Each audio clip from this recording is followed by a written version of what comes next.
in one hadith that if you ever feel down, and if you ever feel that you're going through a difficulty, and you think that you can't manage, then look at me, and remember me, and remember my difficulties, and all your difficulties will go away. Subhanallah. Because we cannot compare the challenges that we have and the difficulties that we have to bear compared to what our beloved Prophet sallallahu alaihi wasallam had to go through. Starting by, for example, losing his mother, then losing his father, obviously born without a father, orphan, losing his mother, his grandfather, and just imagine. The Prophet ﷺ used to go and visit the grave of his blessed mother, and he would cry. He went through, he took the burden of leadership of the whole of humanity. Rahmatul lil Alameen, he was the whole, he took the burden of that whole leadership, but he didn't take it as a burden, but he took it without having a mother. Can you believe?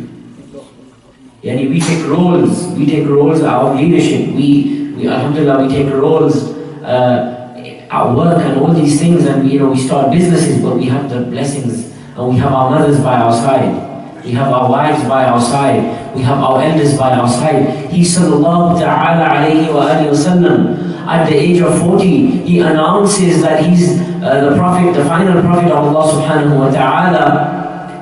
Yet the first ones to challenge him are his family members. His own uncle, can you believe? But you see, in the family there's various different people, and within one's family we find that there are supporters and there are haters in a family. And also what we learn is, in our life, is that even within our family, sometimes those who give us the most support and those who are more loyal to us are not even related to us in a sense. And we also notice that the spiritual relationship that we have with people, those who we love for Allah Ta'ala's sake, they are always there for us. And those who saw us from a young age, those who saw us struggle and come up and up and up, when they have the opportunity and they have the means to help us, they don't help us. But the Prophet ﷺ, how much difficulty did he go through? Remember I was telling you the Prophet ﷺ, one instance where one companion was complaining, Ya Rasulullah, he lifted his qamis and he showed the Prophet ﷺ that, look, I have 2 stones in my stomach, I'm so hungry, I'm dying of hunger. He showed 1 stone that he had tied to his qamis and the Prophet ﷺ, he raised his qamis and he showed him 2 stones. This is the leader of the Anbiya. Ya Rasulullah. He distributed everything for humanity. He did not keep anything.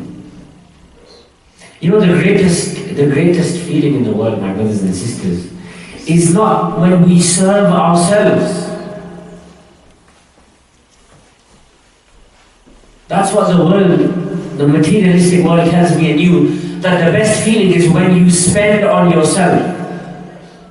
But guess what? Our Prophet ﷺ, he demonstrated to us that the best feeling in the world is when you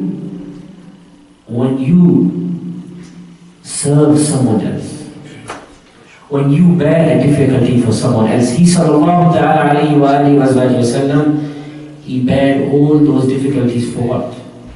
For his ummah. And he went to the Mi'raj and he negotiated with Allah subhanahu wa ta'ala.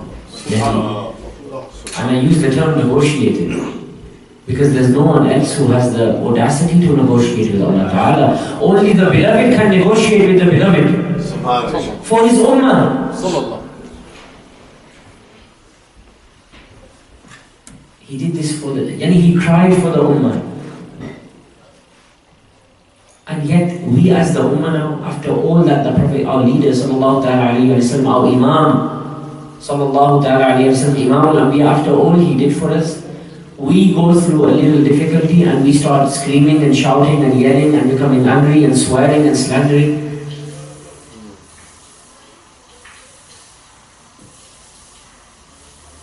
Is that really what we ought to be doing?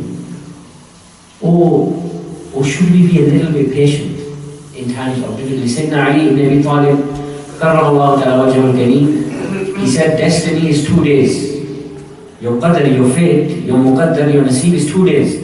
One day is good for you, one day which is good for you, good naseeb. Yani one day mashallah you get money, the other day is against you. Yani that's life. One day is in your favor, one day is against your favor. Now Imam Ali ibn Abi Talib, he said when it's good for you and when destiny is in your favor, don't be reckless and proud. But why is it that the moment we get something, we stop becoming reckless and proud and we say, I did this, it was because of me and my genius. And he said that the day destiny is against you, just be patient. And that's why, my brothers and sisters, the greatest lesson from Karbala, which really Karbala continues after Muharram because it continues to Sham as well. So we're still in that Husayni madrasa really, which is a madrasa of patience. Obviously patience that we can't match, patience that we have to really talk about and imbibe from. But what we really need to understand is we need to analyze ourselves and we need to actually identify on a daily basis the challenges that we go through, and we need to constantly be in a state of patience with Allah subhanahu wa ta'ala and with the creation of Allah subhanahu wa ta'ala, with our children, with our parents, with our teachers, with our colleagues, with our employees.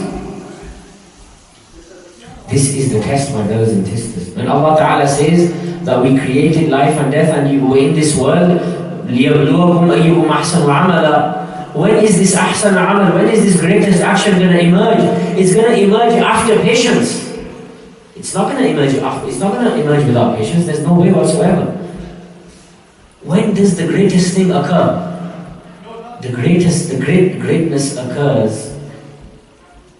Greatness occurs through hardship, and greatness occurs when we are able to have a level of muhasabah, self-control over our emotions and over our reactions, and then greatness occurs, and that's when we say something beautiful or we do something wonderful. After patience, not before patience. And that's why Allah subhanahu wa ta'ala, subhanallah, He says in an ayah, إِنَّ اللَّهَ مَعَ الصَّابِرِينَ. I mean, can you believe that? إِنَّ اللَّهَ مَعَ الصَّابِرِينَ. Allah Ta'ala is with those who remain patient. Yani Allah Ta'ala is with them. Yani they probably seem, although they are being patient and someone is doing dhulm on them, someone is not giving them their haqq, someone is sidelining them, marginalizing them, but they remain patient knowing that Allah subhanahu wa ta'ala is with them. And Allah subhanahu wa ta'ala, they remain patient knowing that Allah subhanahu wa ta'ala has already created the solution to their problem. This is the level of iman we need, my brothers and sisters. Don't think iman has nothing to do with patience. Iman has everything to do with patience.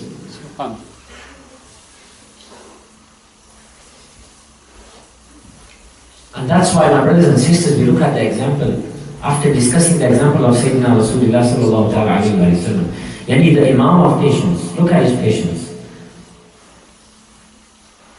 Dealing with the kuffar, dealing with the munafiqeen, yani dealing with his own uncle who was his greatest enemy, but he's patient, he always perseveres and remains persistent. And then you look at his family, and we see that his immediate family, the Ahlul Kisar, the people of the cloak, we see that each and every single one of them in their lives, Sayyidatuna Mawlatuna Fatimatu Zahra, Salamullahi ta'ala alayhi, the Quran talks about when she is in a state of fasting, and a person comes and knocks on her door for food, a faqir comes, she gives away all her food that she had prepared for iftar. This is patience, my brothers and sisters. Because guess what? The whole purpose of fasting is what? As-sawm, here sabr. Fasting is all about patience. One of the meanings of sawm is patience. Because sabr means to stop, and patience means to stop, to resist, to stop being mean, to stop complaining, to stop, slandering, to stop hurting and harming. That's what patience is. She gives away all her food. We look at the life of Sayyidina Imam Ali ibn Abi Talib. Someone spits in his face. Human beings, as human beings, there will always be rivalry. There will always be rivalry. Now he is in the battle for the sake of Allah Ta'ala. Someone spits in his face. And look at the patience of Ali ibn Abi Talib. The moment this individual spits in his face, he says, now I leave you. Now I forgive you, go. Because now it's between me and you. As believers, there shouldn't be this rivalry filled with enmity. As believers, we have to help each other for good. There can't be this rivalry of I am better than you. This is the rivalry that Shaitan advocated. Well, why does this rivalry exist? In fact, if you look at the problems in families, between brothers, between sister-in-laws, between mother-in-law, daughter-in-law, between families, between colleagues, between organizations, it's all way better than them. But I was telling some young people recently who are very successful, may Allah Ta'ala bless them, I was saying that, brothers, that we don't, our objective must be that we don't want to be the best. Allah, we aspire to be the best, but our objective shouldn't be that we are the best and we are better than them. No, the objective has to be that we have to be the most beneficial, not the best. Because in our eyes we may be the best, but are we the most beneficial? And that's why I was thinking yesterday that if we cannot be the solution to the problems in the world, then we must support those who provide the solutions to the problem in the world, in the communities, in the societies. And that's why, my brothers and sisters, you look at the example of Imam Ali ibn Abi Talib. Someone spat in his face, okay, look at the patience. I mean, look at someone spits in your face. Come on, my brothers and sisters. Yani, he could have said, like we say, my anger is for the sake of Allah. This brother violated the deen of Allah. No, he spat on the face of Ali ibn Abi Talib.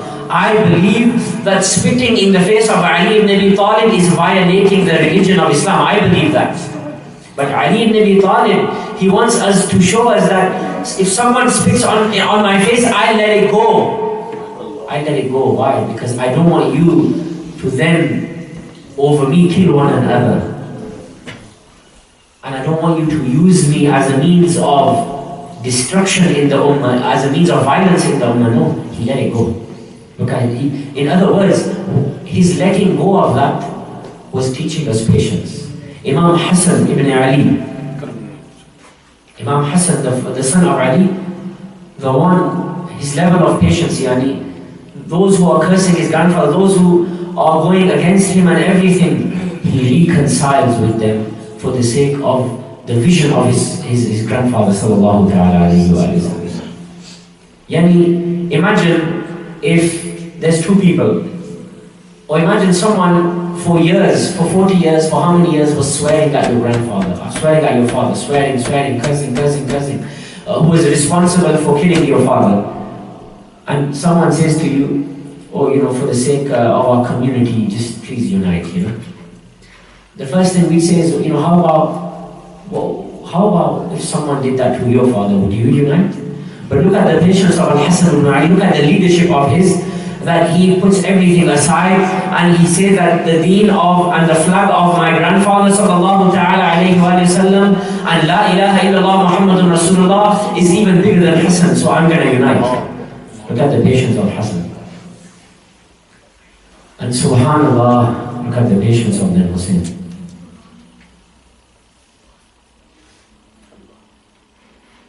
He starts by giving one for the sake of Allah. His patience is okay, I sacrifice one.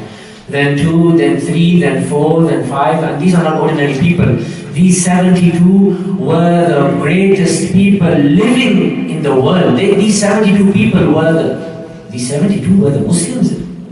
These 72 were the best Muslims at that time, my brothers and sisters, the best Muslims. Now we have books about the greatest Muslims in the world. we need books about the 72.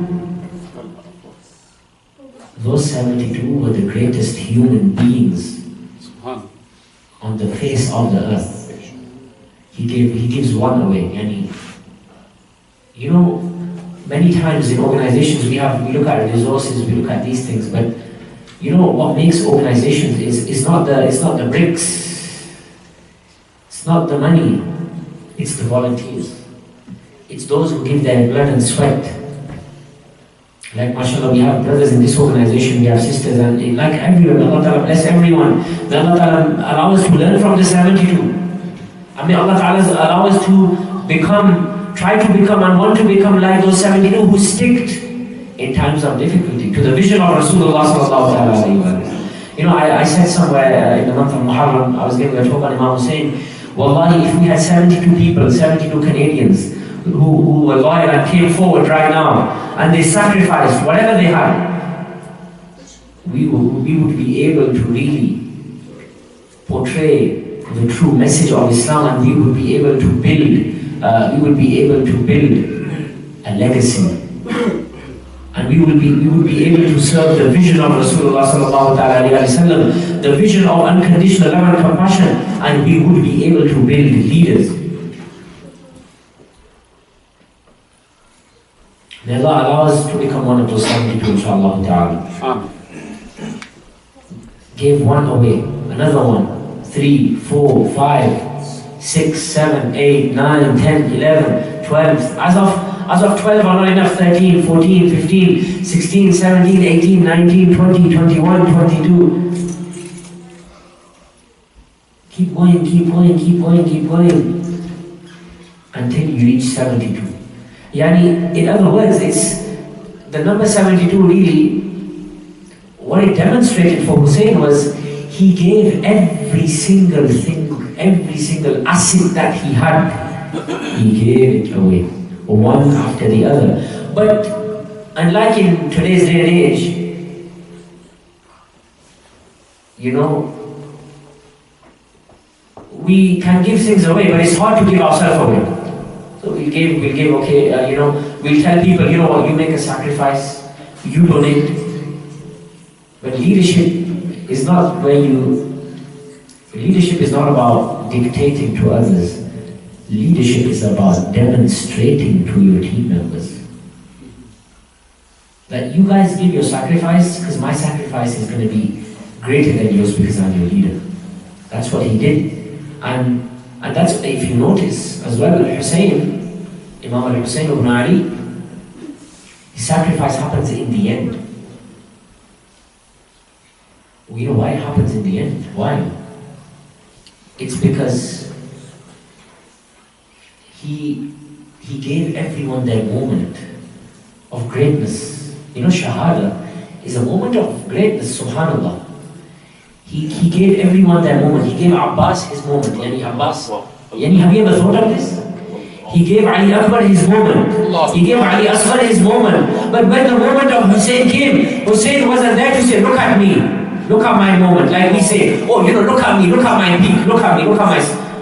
His success spoke for itself.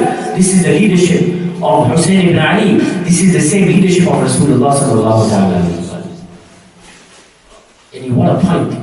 He gave everyone their moment. And when his moment came, his moment and his greatness spoke for itself.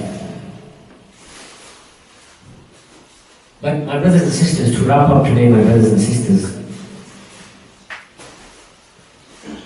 we need to be patient human beings and patient Muslims. It's because every single day, like I said, destiny, one day is for you, one day is against you. Now the day that's against you is tomorrow, or is today. The question is, until we don't realize the importance of remaining patient, then we will never ever be able to succeed. And the challenge that we have as parents as well in raising our children is when we don't have that patience ourselves, then that patience, if we don't have it ourselves, we are not able to pass it on to our children. And if we aren't able to deal with greater challenges, then then our children will not be able to deal with small difficulties.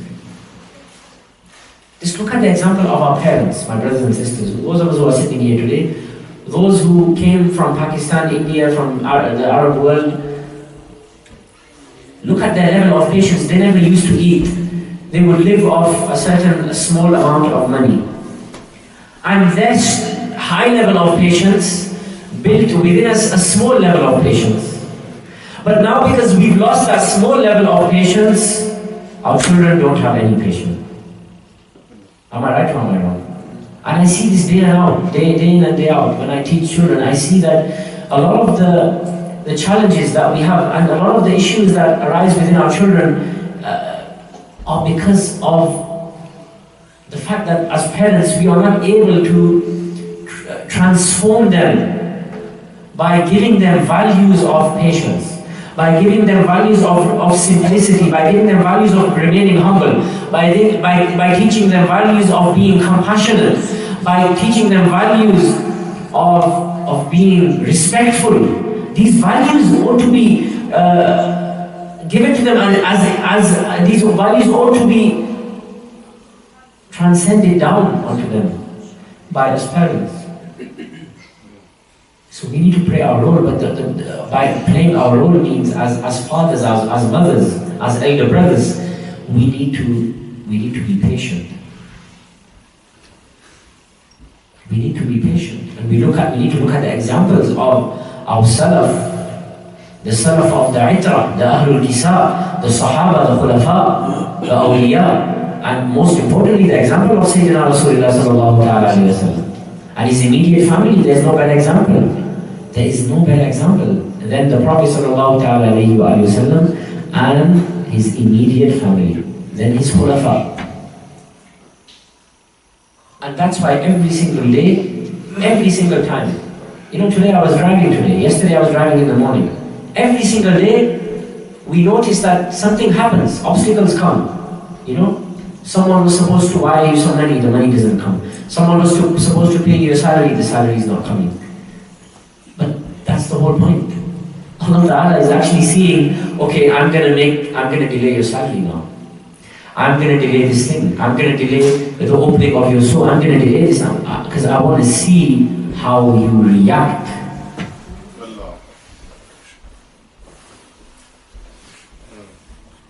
That's the whole point, my brothers and sisters. Every day, it's a new challenge. But what we need to realize is now the next time for example, I was driving today morning, just today before coming to the khutbah, and there was an accident and I saw so many people. I was in a queue and I was like, there's no way I can make it today for the khutbah. Wallahi azim, Allah is my witness.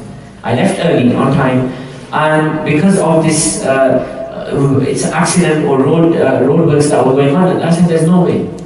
Then I looked at cars in front of me reversing and going back. Then I said, now if I reverse impatiently and go back now, by the time I go back and I divert, there's no way I can make it. So I said to myself, I'll remain patient. I'll remain patient. I'll recite some salawat. And I won't be angry. I won't be angry at myself. I won't be angry at the passengers in my car because it's not their fault really.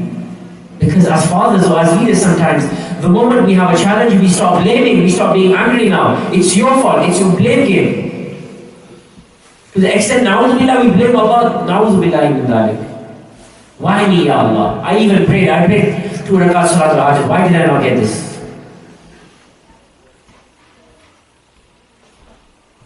So, what I learned today, and why I wanted to talk about patience today, is because just being patient allowed me to even come earlier than I expected, to the extent where I came earlier than I expected. I came earlier and I came with feeling good and with feeling empowered and with feeling positive as opposed to feeling negative. And that's why, my brothers and sisters, the message is that be patient every step of your life and every challenge you have. The first thing that should come in my mind and in our minds when we are involved in a challenge, in a difficulty, is not how big is the difficulty. What we need to say is how big is my patience going to be to challenge with this difficulty. Ya Allah Ta'ala, You put me in whatever test you want, Ya Allah Ta'ala, I want to be, give me more patience. When was the last time we said to Ya Allah Ta'ala, when was the last time we said, Ya Allah Ta'ala, make me more patient? We need to pray for this. Ya Allah, may Allah Ta'ala make us more patient. I mean, we need patience, because patience is the way to success. Patience is the way to success. And that's why I want all of us, my brothers and sisters, the action item from this khutbah today is the moment you leave the masjid, or the moment during the salah, after the salah, the moment you go to your car, you leave the masjid, or the moment something happens to you which you dislike, something that annoys you, tackle the problem with the solution. And the solution is being patient, my brothers. May Allah subhanahu wa ta'ala make us patient. وأقول قولي هذا أستغفر الله ولكم ولسائر المسلمين وصلى الله تعالى على سيدنا مولانا محمد وعلى آله وأصحابه.